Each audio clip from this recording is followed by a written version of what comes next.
तो नमस्ते दोस्तों, मैं आपका स्वागत करता हूँ आपकी अपने YouTube चैनल अर्जुन एम में।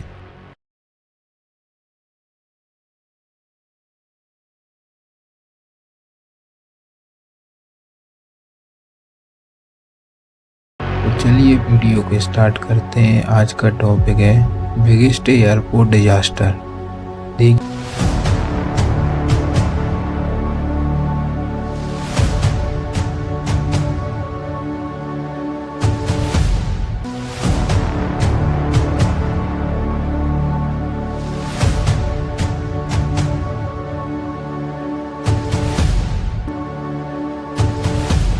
ये वैसे तो वर्ल्ड वाइड बहुत से एरोप्लेन डिजास्टर हुए हैं, पर ये डिजास्टर दुनिया का सबसे बड़ा एयरपोर्ट डिजास्टर बन गया।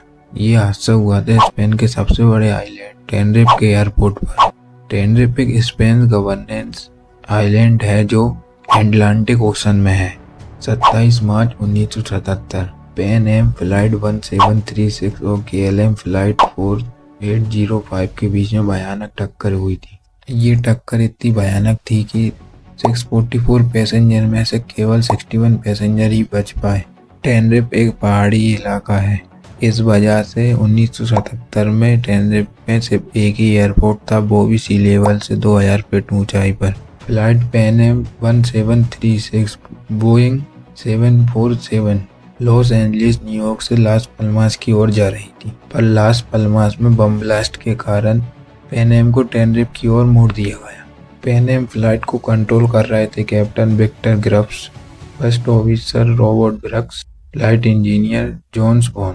विक्टर ग्रफ्स को 21,048 घंटों का एक्सपीरियंस था, रॉबर्ट्स को 10,800 घंटे का एक्सपीरियंस था और जॉर्ज को 15,210 घंटों का एक्सपीरियंस था। KLM फ्लाइट 4805 एक चार्टर प्लेन थी जो आम्स्टरडैम से लास पल्मास की ओर जा रही थी। फ्लाइट को कंट्रोल कर रहे थे captain Jacob, first officer class, flight engineer William. Jacob को 11,700 घंटों का एक्सपीरियंस, क्लास को 9,200 घंटों का एक्सपीरियंस था और विलियम को 17,031 घंटों का एक्सपीरियंस था। लास पल्मास में बम ब्लास्ट के कारण फ्लाइट को टेनरिफ एयरपोर्ट की ओर मोड़ दिया गया। KLM फ्लाइट दोपहर 1:38 पर टेनरिफ एयरपोर्ट पर लैंड हुई। KLM फ्लाइट लैंड होने के 36 मिनट बाद पैन एम फ्लाइट लैंड हुई 2:15। टेनरिफ एयरपोर्ट पर बहुत सी दुर्घटना हो चुकी थी।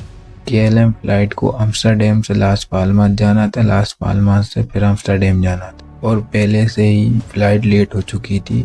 तो कैप्टन ने सोचा जब तक टेनरिफ एयरपोर्ट पर है जब तक फ्लाइट को रिफ्यूल कर लिया जाए, लेकिन रिफ्यूलिंग की वजह से KLM फ्लाइट को 15% और भारी बना दिया। इस वजह से फ्लाइट को टेक ऑफ करने के लिए ज़्यादा स्पीड और ज़्यादा दूरी की ज़रूरत होगी।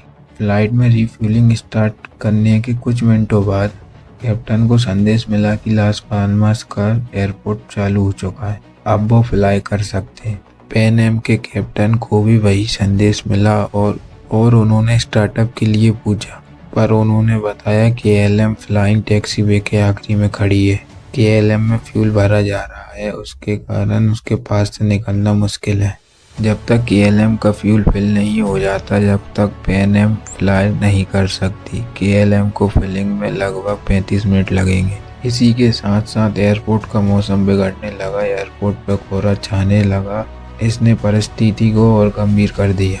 इसके बाद KLM के पायलट ने फ्लाइट को रनवे पे लाइन अप किया, फिर को पायलट ने याद दिलाया अभी तक एयर ट्रैफिक कंट्रोल से टेक ऑफ की परमिशन नहीं मिली है। कैप्टन ने बोला मुझे पता है।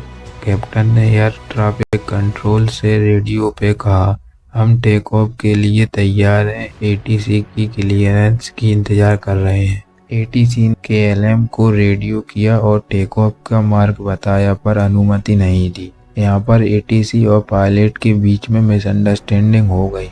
ATC ने रेडियो में टेक ऑफ का यूज़ किया तो पायलट को लगा टेक ऑफ की अनुमति मिल गई, पर ATC ने अनुमति नहीं दी थी। इस मिसअंडरस्टैंडिंग की वजह से KLM के पायलट ने टेक ऑफ स्टार्ट कर दिया था और मौसम भी खराब हो चुका था, पूरे एयरपोर्ट पे कोहरा छा गया था और पैन एम अभी रनवे पे टैक्सी कर रहा था। पैन एम के पायलट ने रेडियो में बोला हम टैक्सी कर रहे हैं, पर ये KLM के पायलट को सही सुनाई नहीं दिया।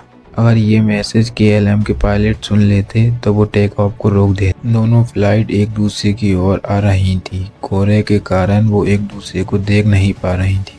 पैन एम रनवे पे टैक्सी कर रहा था और तीसरे रूट से बाहर निकलने का प्रयास कर रहा था, लेकिन कोहरे के कारण वह निकल नहीं पाया। पैन एम के पायलट ने विंडशील्ड से देखा तो उन्हें KLM फ्लाइट की लाइट दिखी, तो वो समझ गए KLM फ्लाइट आ रही है। पैन एम के पायलट ने फ्लाइट को रनवे से नीचे उतारने की कोशिश की, पर वह नाकामयाब रहे।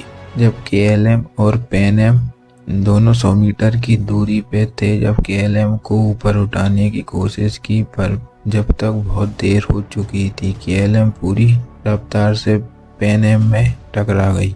टक्कर इतनी भयानक थी कि KLM का कोई भी पैसेंजर नहीं बच पाया और पैन एम के 396 में से 335 लोग मारे गए।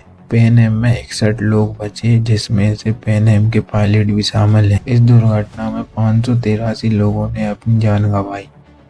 इस वीडियो को पूरा देखने के लिए धन्यवाद। अगर आपको वीडियो अच्छी लगी हो तो लाइक सब्सक्राइब करें। धन्यवाद।